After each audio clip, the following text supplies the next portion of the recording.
It seems to me that given the state of health right now, I mean, or maybe more so the state of disease in our society, that some of the things that you're saying, which sound very elemental and quite intelligent, we don't seem to be practicing that, though. I mean, on a general sense, this what we're talking about is not standard medicine right now. Right. Well, there's when it comes to really anything you're doing, but especially if we're going to call it science, but it would apply to auto mechanics, engineering, really anything, you come up with a theory or an explanation. Hopefully it's based on the most comprehensive given the evidence that you have, and then you propose a solution, a treatment, and that's the final test. If the treatment works, almost certainly you've found the problem. And I think part of what you're saying, Adam, is that our treatments aren't working in certain areas, and we end up with a lot of chronic disease. And our nation has way too much. And frankly, as an American, I'm kind of sick of a lack of excellence in medicine. We've got a lot of excuses as to why it's that way, but we don't have much performance. And I don't think that's what our nation's about. It's not what the principles are about. It's about the principles we have are apply to all areas of practice. Medicine is not separate from our constitutional rights. And if we had those things going, we would have essentially a free market, which means do what works, and what works is what would make people better, and then we'd know a lot more. But right now we have untrained physicians. They're trained as licensed drug dealers. This is what my training was about to a large degree, how to give out prescription medications. If it's not prescription, why am I giving it out? I'm an MD, don't you see that? I worked for that. So why would I give out a supplement? Now, I was trained in the Navy, and I did family practice, and it was really good training. But there was that element of our culture in there. That element is entirely anti-science and anti-effective treatment. And it's pro-ego and pro-foolishness and whatever you want to call it. But the point is it doesn't work. The patient ends up unhappy. The doctor isn't happy either, because there is no substitute for success. If you're not getting people better, you're going to spend your time checking the stock market, annoying your comrades because you're trying to look for something else to make you happy, and driving some oppressive large car. This is a poor substitute for true success, which is, I spent a lot of time learning how to do this, and now I have something that really helps people. Now, certain areas we do fine. You know, if you get your hand burned, you need a plastic surgeon, this is the place to be. They do an excellent job. When you break a bone, orthopedics is very science-oriented. Essentially, when something doesn't work, they discard it. They don't hold on to it for foolish reasons. But many other areas of medicine, we do very much more poorly. We feel afraid to discuss your diet with you. Oh, we would rather have you be sick than broach the subject of maybe you shouldn't be drinking milk. Now I'm in heresy land. I've said the unthinkable. Your children shouldn't drink milk. You know, things like this. This is non-science to not be able to broach these subjects. And it'd be one thing if we were doing great, but we're not. We have the highest rate of infant mortality among developed nations. This means the number of kids who die below 1 year old. That is inexcusable. And I hold the guys in the white coats, myself and my comrades, responsible for that, because we're the major drivers of the culture of medicine, public education, what people think, and we could do a lot better. We have the highest rate of, or higher, one of the highest rates of diabetes and obesity, if not the highest. We were 11th or 17th 20 years ago in life expectancy, and now we're 42nd.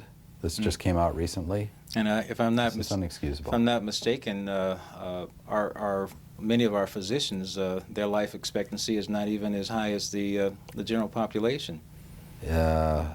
They have the women. I just recently from the California Medical Board, the male physician is a 60% higher suicide rate. The female physician suicide rate is 130% higher than the average person. And then divorce rate is 10 to 20% higher. They didn't put life expectancy in there. But just look at them. Are they happy? Oh, yeah, those seem to be matters of conscience, too. Yes. Fascinatingly. That's true. In a way of speaking, I'm touched to hear you speak. on these matters, and I honor you for coming forth and allowing us to hear your thoughts, because we are a society that was trained, we've been conditioned to respect and to look up to doctors, and because of the noble mission that they have taken on, and the rigorous training that they've taken.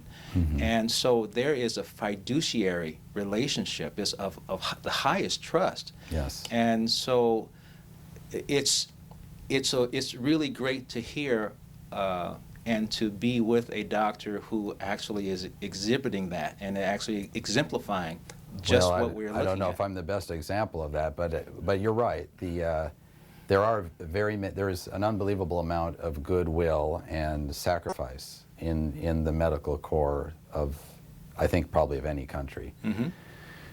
But because we have really abdicated some of our rights as individuals, as doctors, because of fear, because of peer pressure, that there's a great goodness to it, but then we've also allowed some real bad to come in. Whatever it is that steered us towards, it's got to be prescription if it's going to work, has really cut us off at the knees and has really hurt us.